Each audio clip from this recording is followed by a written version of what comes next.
You know, every so often you can feel it. A country hits this stretch where nothing feels quite steady.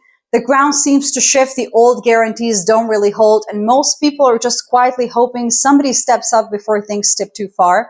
That's honestly how I felt watching North America lately. And then Mark Carney came. He recently sat down for an open, unscripted conversation with Toronto Life. It's still a bit surreal, to be honest. The person who once helped steer entire economies through global storms is suddenly the one at the helm here, at a time when uncertainty almost feels like the default setting. What made this address different for me wasn't the ceremony or some polished PR stunt. It was Carney himself, speaking as PM, yes, but also as somebody who gets the stakes are personal for millions of people.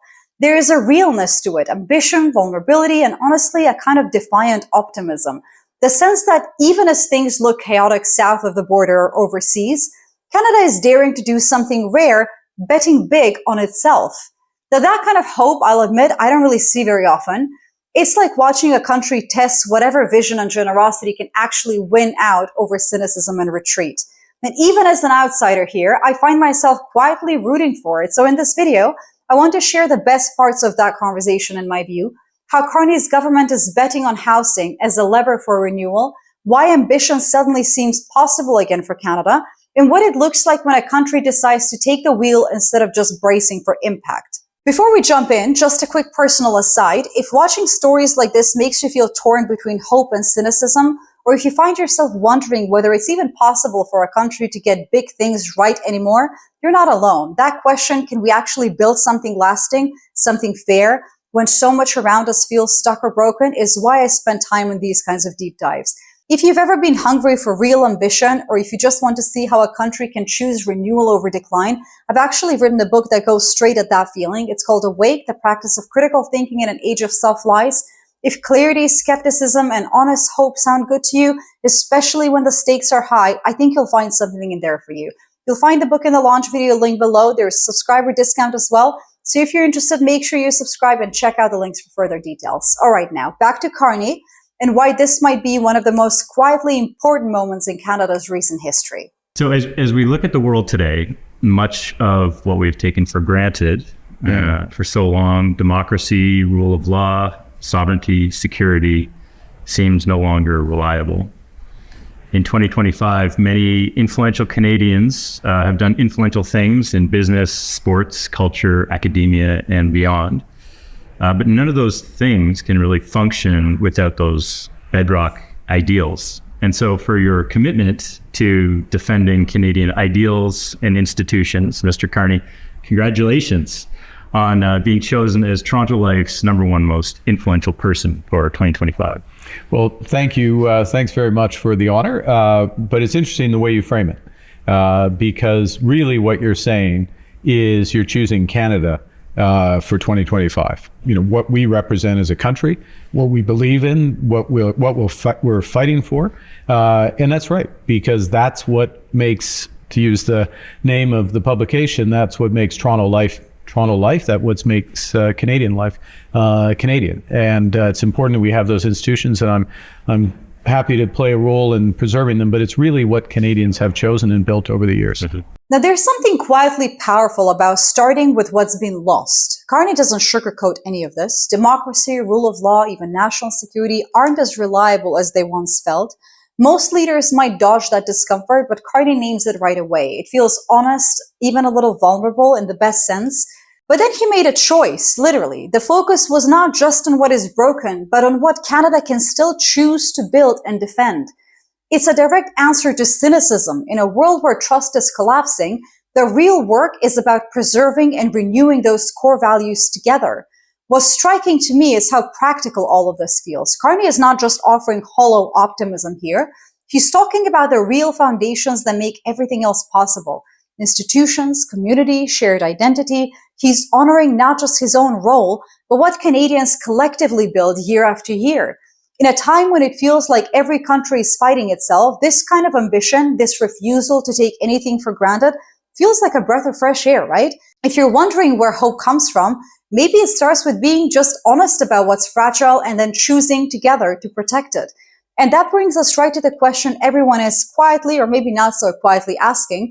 If those bedrock ideals matter, What does it actually look like to defend them in real life? For most people, this is not abstract.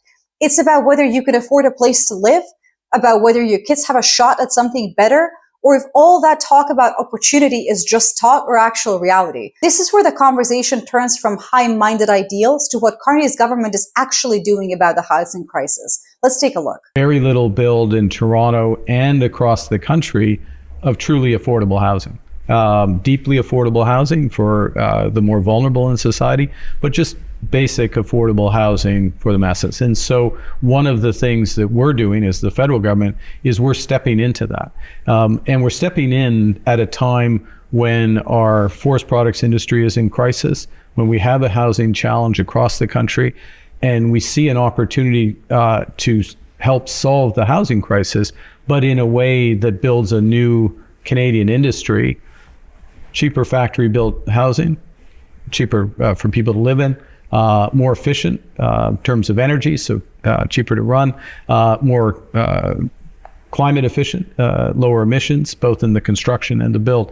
And we just in the last few days launched our first project in Toronto, Downsview, which is going to be almost 65,000 units that will be built by Canadians, with Canadian technology for Canadians, and all of them skewed to affordability. So yes, the family that wants the 2 to 3 bedrooms, in some cases 4 bedrooms type place, that wants to be in a neighborhood and wants to be in a safe neighborhood and live in Toronto. Now, let's be honest, when people say housing crisis, what they really mean is future crisis.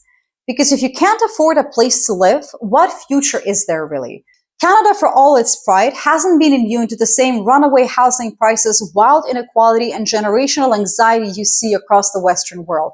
People are angry, they're scared, and young people who did everything right keep hearing that maybe they'll never own a home. I may or may not be speaking from the bottom of my soul here. Even cave people didn't face prices like this. Sure, their lives were brutal and short, but at least they weren't outbid on a 1-bedroom condo by someone's numbered corporation. I really should think about my priorities, right?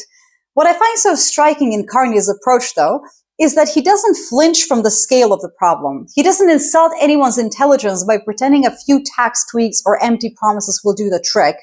Instead, he's going big. Federal government stepping right into the ring, and not just with talk, but with real, tangible actions.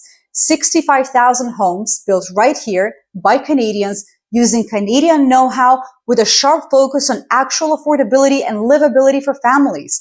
It's not just about units, but about neighborhoods, about giving people a stake in the country's future. And this is not just a numbers game. We're talking about a moral move. For a long time, housing has been the wedge that drives inequality. Richer people watch their asses balloon while everyone else feels the ground drop out from under them. Carney's vision goes beyond patching holes. He's talking about reshaping the system itself, using innovation to do what markets alone can't, deliver security, dignity, and a sense of belonging to everyone, not just the lucky few.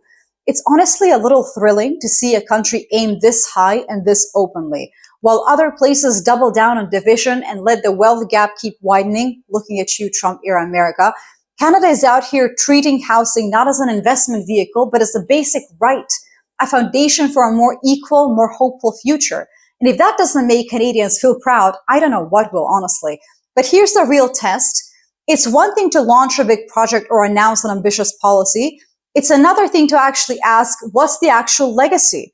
What's the vision for the country? Not just this year or next, but for a whole generation. Carney wraps up with a perspective that honestly feels pretty rare these days, a sense of stewardship and a refusal to settle for just okay. Let's take a listen. What does it look like? I think that the country is in the process of realizing just how great it can be.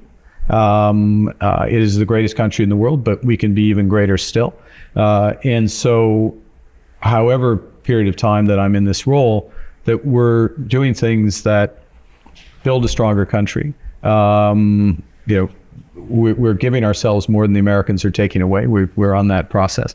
And we're taking care of ourselves, safer communities, and we're taking care of each other. We haven't forgot what it means to be Canadian. So the most vulnerable in society, if we're building a big housing project in Downsview, which is what we're doing, use that example again, we have what's called transitional housing for of people who are homeless or coming out of homelessness, at the same time that we're building affordable housing for others, and on. And if we're having a budget, which we will around this time this comes out, yes, we're taking some difficult decisions to spend less, but we're doing that not just to build, to invest more as a country, but also to preserve what makes Canada. And that's childcare, that's healthcare, that's pharmacare, dental care, national food program, because this is a fundamentally generous country and we care about each other. Now, this is the part that really stays with me. Carney is not just talking about policy. He's talking about what kind of a country Canada wants to be long after he's left office. That's kind of long-sighted. I love that. There's no make Canada great again nostalgia here, just a clean-eyed belief that the country is already something special and can be even better. The message is simple but powerful. Don't let anyone, especially not the chaos next door, define your ceiling. And it's not lost on anyone that this is happening just as America, for all its power and noise, seem to be losing the plot.